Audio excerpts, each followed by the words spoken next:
কুরআন মধুর বাণী আমি যখনই শুনি আমার মন ভরে যায়। কুরআন মধুর বাণী আমি যখনই শুনি আমার মন ভরে যায়।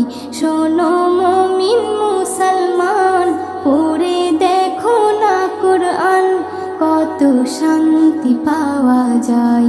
কুরআন মধুর বাণী